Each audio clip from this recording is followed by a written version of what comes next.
Assalamualaikum warahmatullahi wabarakatuh. Bismillahirrahmanirrahim. Alhamdulillahirabbil alamin. Assalatu wassalamu ala asrofil anbiya'i wal mursalin sayyidina wa maulana Muhammadin wa ala alihi wa sahbihi ajmain.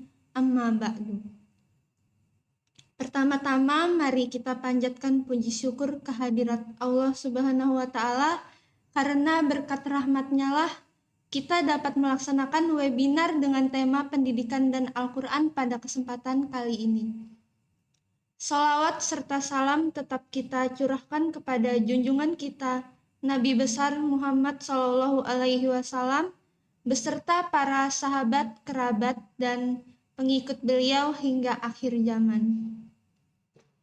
Pada kesempatan kali ini, saya Dina Setianingsih selaku mahasiswa Sekolah Tinggi Ilmu Tarbiyah Darul Ulum Kota Baru mengucapkan banyak terima kasih karena telah diberi kesempatan pada webinar internasional kali ini. Langsung saja, jadi di sini saya akan membahas mengenai pentingkah IPK untuk menunjang karir. Yang langsung kita bahas. Yang pertama itu saya akan menjelaskan mengenai pengertian IPK. Jadi, IPK di sini adalah singkatan dari Indeks Prestasi Kumulatif atau yang biasa kita sebut dengan IPK tadi, merupakan nilai keseluruhan mata kuliah yang ditempuh mahasiswa atau nilai saat kita melaksanakan perkuliahan. Dan IPK ini bersifat kuantitatif dengan nilai skala maksimumnya 4 dengan kategori nilai A. Kemudian IPK ini merupakan faktor utama dalam menentukan prestasi akademik mahasiswa.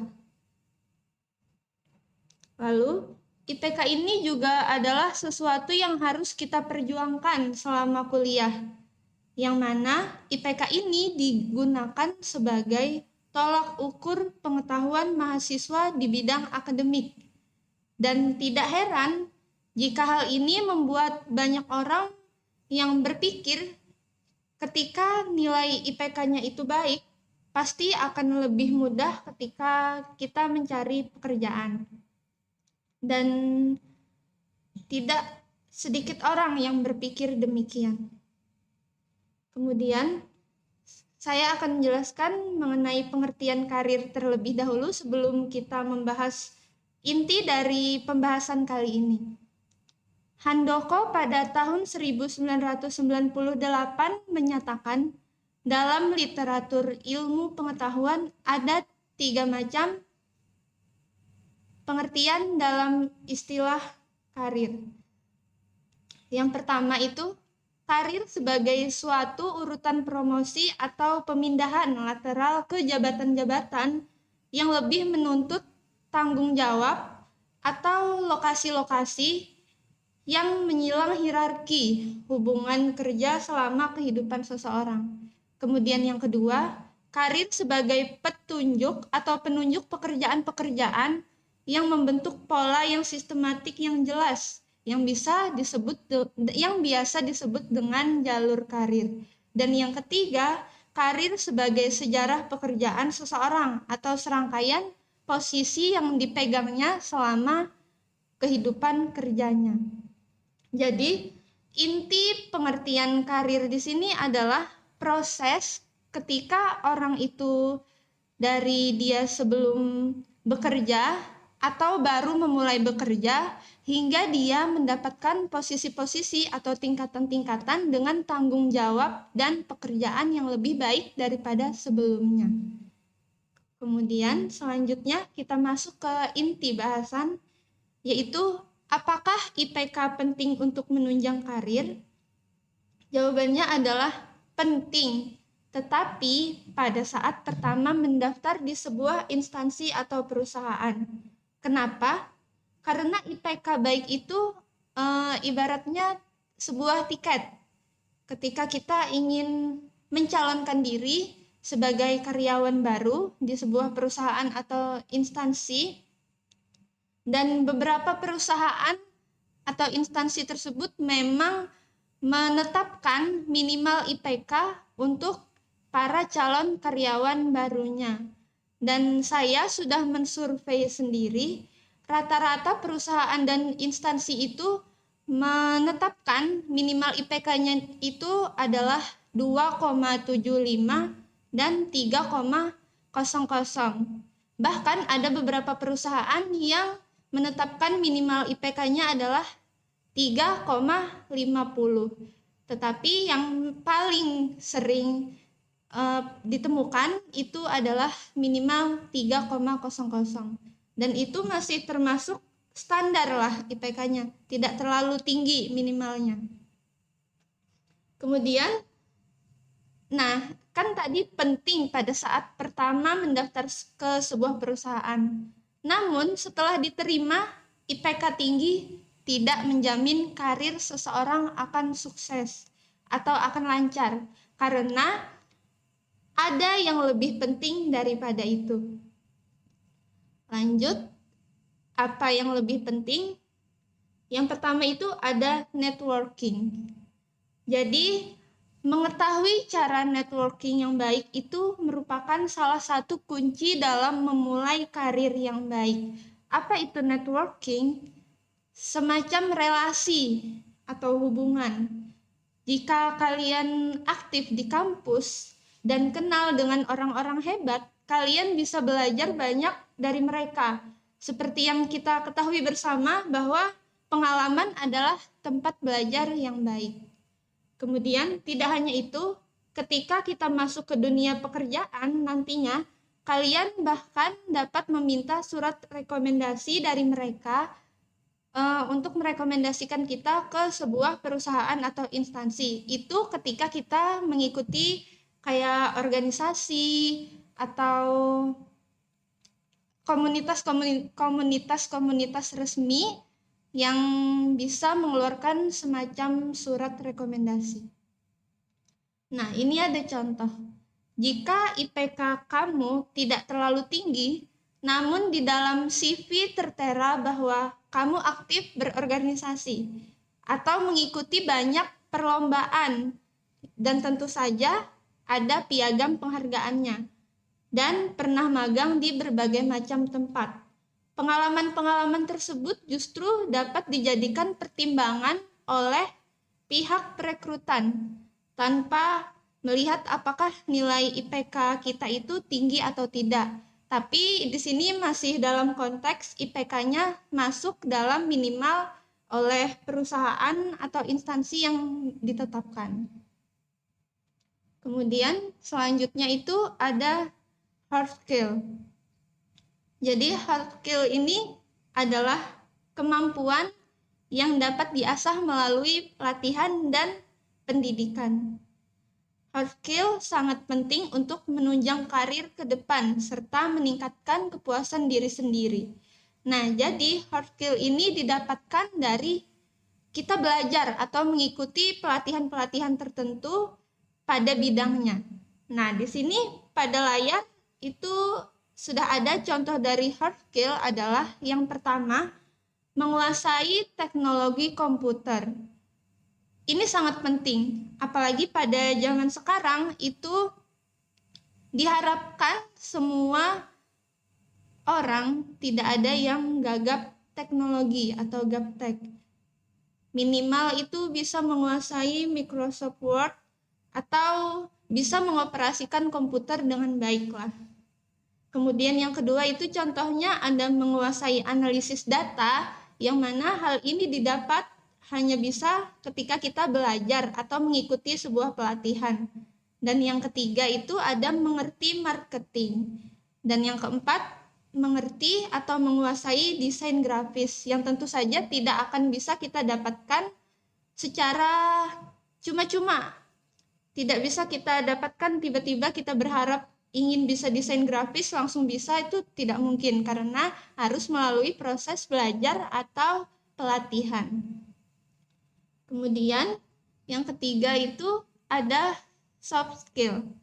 Menurut Sailah pada tahun 2008, Soft skill adalah sebuah keterampilan seseorang ketika melakukan hubungan atau interaksi dengan individu lain. Dalam hal ini, termasuk dalam keterampilan mengendalikan dirinya sendiri agar performa kerja dapat berkembang maksimal. Kemudian, soft skill ini adalah kemampuan yang dimiliki oleh individu secara alami, mencakup kecerdasan, emosional maupun sosial, komunikasi atau berinteraksi dengan individu lain, dan semacamnya. Dalam hal ini, soft skill adalah karakter bawaan individu. Jadi, soft skill ini lebih berkaitan dengan emosi dan diri sendiri, yang tentunya tidak semudah kita mendapatkan hard skill tadi. Karena soft skill ini lebih ke bawaan diri kita, bagaimana kita menyikapi suatu hal, bagaimana kita mengontrol emosi, dan sebagainya. Ada contohnya dari soft skill. Yang pertama itu ada kecerdasan emosi atau emotional intelligence, yang mana ini sangat penting untuk dimiliki seseorang ketika dia ingin meningkatkan soft skill-nya. Yang kedua, ada kepemimpinan. Kepemimpinan ini tidak semua orang memiliki sifat kepemimpinan, yang mana jika memiliki sifat tersebut itu bisa dikatakan istimewa lah, dan insya Allah lebih bisa mengembangkan karirnya. Kemudian yang ketiga ada komunikasi atau communication, yang mana tentunya komunikasi itu sangat penting karena semua pekerjaan, tertutupnya pekerjaan itu selalu membutuhkan komunikasi, baik itu secara langsung maupun tidak langsung. Kemudian yang keempat ada berpikir kritis. Ini sudah sangat umum, bahkan mahasiswa saat kita menjadi mahasiswa aja dituntut supaya bisa berpikir kritis. Kemudian yang kelima ada penyelesaian masalah. Yang keenam menyelesaikan konflik. Kedua hal ini mirip, bagaimana cara kita menyikapi masalah, bagaimana cara kita menyelesaikan masalah tersebut dengan tenang dan baik. Kemudian yang ketujuh dan kedelapan itu tentang manajemen, entah itu manajemen waktu, manajemen mengatur segala hal tentang pekerjaan di bidangnya. Dan contoh yang kesembilan itu keterampilan berbisnis. Nah, kan tidak semua orang memiliki keterampilan berbisnis. Ini walaupun kita bisa dipelajari pada pendidikan atau belajar di suatu tempat, tetapi keterampilan tersebut itu datang dari diri kita sendiri, yang mana diri kita sendirilah yang mendukung hal tersebut agar lebih baik dan berusaha serta niat memiliki keterampilan tersebut. Dan selanjutnya contohnya itu ada kerjasama. Jadi kerjasama ini sangat penting ketika kita sudah memasuki dunia pekerjaan. Tidak ada pekerjaan, tidak usah pekerjaan, segala sesuatu yang lain itu bahkan membutuhkan kerjasama dan membutuhkan orang lain. Kita hidup di dunia ini tidak sendiri. Kita meninggal saja dibantu dengan orang lain. Kemudian contoh yang terakhir itu bekerja di bawah tekanan. Tidak semua orang mampu bekerja di bawah tekanan karena tahan dengan rasa tidak nyaman di pekerjaan itu, tahan dengan tekanan-tekanan yang datang, itu merupakan sesuatu yang baik. Kemudian, ini contoh ke-12 ini, walaupun contoh terakhir ini adalah contoh yang paling utama dan paling harus dimiliki oleh setiap orang, yaitu beretika baik atau good attitude. Tidak ada orang yang menyukai orang lain beretika tidak baik. Jadi, berusahalah supaya kita tetap beretika baik. Kemudian selanjutnya, nah, jadi pentingkah IPK untuk menunjang karir? Saya akan menjelaskan ini di kesimpulan. Jadi kesimpulannya adalah ada 3. Yang pertama, IPK itu penting karena dalam dunia perkuliahan digunakan sebagai tolak ukur kemampuan mahasiswa di bidang akademik, juga karena mempertahankan IPK yang baik merupakan tanggung jawab kita dalam perkuliahan. Jika IPK tinggi saja tidak menjamin kesuksesan seseorang, apalagi IPK rendah. Tentunya akan lebih sedikit peluang bekerja di perusahaan atau instansi yang diinginkan. Kemudian, kesimpulan yang kedua, IPK juga penting ketika kita hendak mencari pekerjaan. Jadi di sini IPK yang baik itu ibaratnya adalah sebuah tiket. Tiket kita ketika ingin mendaftar atau mencalonkan diri sebagai karyawan baru di sebuah perusahaan atau instansi. Kemudian kesimpulan yang ketiga, IPK tinggi tidak menjamin atau menunjang karir seseorang. Karena yang paling penting sebenarnya itu adalah hard skill dan soft skill. Yang keduanya harus saling berkesinambungan, tidak bisa hanya salah satu. Karena jika seseorang sudah memiliki hard skill, tetapi kemudian seseorang itu tentu saja harus dituntut memiliki soft skill. Kenapa? Contohnya, ketika seseorang itu sudah ahli dalam bidang komputer dan menguasai seperangkat komputer lainnya, tetapi ketika dia tidak memiliki etika yang baik, hal tersebut dianggap tidak sempurna dan ibaratnya dia tidak menguasai komputer tadilah karena etikanya buruk. Kemudian, jika seseorang hanya memiliki soft skill saja dan tidak memiliki hard skill, apa yang bisa dia berikan kepada perusahaan dan instansi? Karena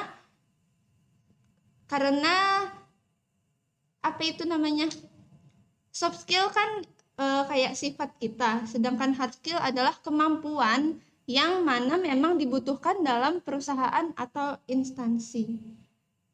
Jadi di sini intinya IPK tinggi itu penting pada saat perkuliahan dan pada saat kita ingin melamar pekerjaan. Tetapi ketika kita sudah bekerja, IPK tinggi itu tidak menjamin atau menunjang karir seseorang. Sekian. Sebelum saya menutup pembahasan pada kali ini, izinkan saya memberikan satu buah motivasi, yaitu jangan malu bertanya, jangan ragu memulai, dan jangan takut bertanya. Terima kasih. Mohon maaf jika masih banyak kesalahan dan kekurangan karena kesempurnaan itu hanya datang dari Allah Subhanahu wa Ta'ala. Wassalamualaikum warahmatullahi wabarakatuh.